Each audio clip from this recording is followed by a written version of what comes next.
چوہدری صاحب جنرل صاحب نے تو خیر کوئی تفریق رکھی نہیں ہے. انہوں نے تو جو بات ہمیشہ آپ بھی دہراتے ہیں کہ عمران خان صاحب نے اقتدار میں آنے سے پہلے کیا کیا باتیں نے کی, پورا سوشل میڈیا بھرا ہوا ہے جو وہ باتیں کرتے رہے ہیں. انہوں نے کوئی تفریق نہیں رکھی, لیکن کیا احساس نہیں ہے کہ یہ بار بار باتیں کر کے, میاں نواز شریف صاحب کا میں اس لیے حوالہ دوں گا, وہ اب نیم کالنگ کر رہے ہیں. تو یہ حکومت نے بھی کہا کہ دیکھیں جی میاں نواز شریف نام لیتے ہیں تو وہ بھارت میں شادیانے بجتے ہیں, پاکستان کی فوج بدنام ہوتی ہے, ادارے بدنام ہوتے ہیں. یہ ہونا نہیں چاہیے لیکن ہو رہا ہے. بسم اللہ الرحمن الرحیم. شکریہ منیب صاحب.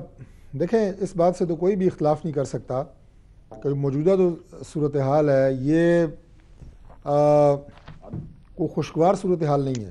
یہ بالکل ٹھیک بات ہے اور اس پہ بے شمار ایسی مثالیں دی جا سکتی ہیں. جنرل صاحب نے جو بات کی, آپ نے جو بات کی, عمران خان صاحب اگر سارا ملبہ جو ہے وہ اپوزیشن پہ ڈالنے کی کوشش کریں کہ یہ اداروں کا نام لے رہے ہیں, یا یہ اسٹیبلشمنٹ میں کہوں گا کہ اس کے اوپر کوئی ملبہ ڈالنے کی کوشش کر رہے ہیں, یا الیکشنوں میں ان کے مبینہ کردار کی بات کر رہے ہیں, انوالومنٹ کی بات کر رہے ہیں, تو عمران خان صاحب کی جو, کیونکہ وہ تو ماشاءاللہ جب بات کرتے ہیں تو پھر حدود اور قیود کا خیال تو ان کی جماعت میں رکھنے کی روایت ہی نہیں ہے.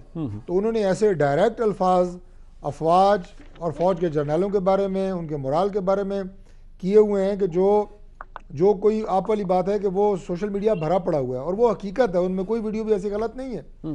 لیکن جو وہ الزام ہمارے اوپر رکھتے ہیں, دیکھیں میں جنرل صاحب کی بات کو تھوڑا سا ذرا اس میں کہوں گا کہ اس میں ذرا وضاحت ہونی چاہیے, کلیئرٹی ہونی چاہیے. جہاں تک تعلق ہے فوج کے ان تمام افسران کا, جوانوں کا جو اس ملک کے لیے لڑ رہے ہیں, لڑتے رہے ہیں, شہادتیں دی ہیں اور دے رہے ہیں, میں تو کہتا ہوں کہ ہم ان کی ماؤں کے پوری قوم قرضدار ہے. بے شک. جنہوں نے وہ بچے پیدا کیے, وہ بچے پالے پوسے اور انہوں نے اپنے خون کا نذرانہ اس ملک کے لیے دیا, ہماری سلامتی کے لیے, ہمارے امن کے لیے. اور اس کے بعد جب ان شہداء کی لاشیں گھر جاتی ہیں تو ان کے ماں باپ روتے نہیں ہیں, فخر سے ان کے سر بلند ہوتے ہیں, ان کے انٹرویوز آپ کے چینل چلاتے ہیں. بالکل. اور وہ کہتے ہیں کہ ہمارا اور بھی کوئی بیٹا ہوتا تو ہم اس ملک پہ قربان کرنے کے لیے تیار ہیں. یہ کوئی معمولی بات نہیں ہے. کوئی سوچ بھی نہیں سکتا کہ ان لوگوں کے خلاف, ان کی ان شہادتوں قربانیوں کے خلاف کوئی بات کر سکے, کوئی سوچ بھی سکے. ٹھیک ہے. اگر بات کی جائے, میں فیلڈ مارشل ایوب خان سے شروع کروں گا جنہوں نے سب سے پہلے آئین کا گلا گھونٹا. اس کے بعد جنرل یحییٰ خان, ان کے دور میں ملک دو ٹکڑے ہو گیا. اس کے بعد جناب جنرل ضیاء الحق, اس کے بعد جنرل مشرف.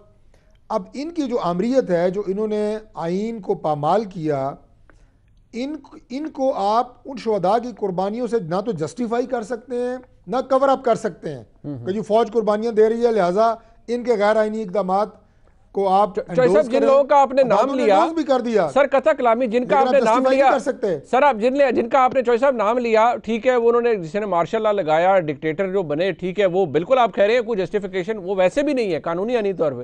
آج کے دور میں ذرا بات کر لیں نا, ریلیونٹ آج کی بات کر لیتے ہیں کہ جب آپ آ رہا ہوں. پہلی بات تو میں سر جنرل صاحب میں چوہدری صاحب کی بات کمپلیٹ کر لوں, میں پھر دوبارہ آؤں گا آپ کے پاس.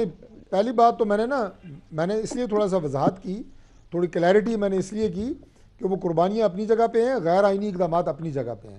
ٹھیک ہے. ایک بات موجودہ دور کی اگر ہم بات کرتے ہیں جی, دیکھیں اب ہر جلسے میں, ہر پریس کانفرنس میں, ہر ٹاک شو میں ہم اور فوج ایک پیج پہ ہیں.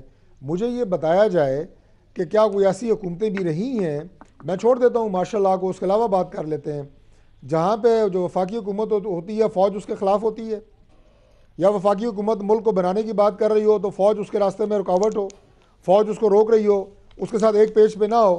ہمارے دور میں جتنے ترقیاتی کام ہوئے ہیں, ملک میں ڈیولپمنٹ ہوئی ہے, ملک میں روزگار آیا, ملک کے اندر معاشی ترقی ہوئی, کیا فوج اس کے خلاف تھی؟ بالکل. سی پیک آیا تو کیا فوج اس کے خلاف ایک پیج پہ نہیں تھی؟ بالکل ایک پیج پہ تھی. بالکل ایک پیج پہ تھی. تو آج کیوں آپ کو ضرورت پڑ رہی ہے کہ دنیا کا ہر کام کرتے ہوئے عمران خان صاحب کہتے ہیں جناب ہمارے ساتھ وہ ایک پیج کے اوپر ہیں. آپ کیوں اپنی نالائکی اور نااہلی کو چھپا رہے ہیں؟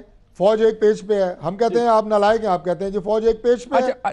ہم کہتے ہیں ملک میں جناب روزگار نہیں ہے, نوکریاں نہیں ہیں, تباہی نکل گئی ہے, مہنگائی ہے, آپ کہتے ہیں فوج ایک پیج پہ ہے. او بھائی فوج ایک پیج پہ ہے, آپ اپنی نالائکیوں کیوں ان کے پیچھے ڈال رہے ہیں؟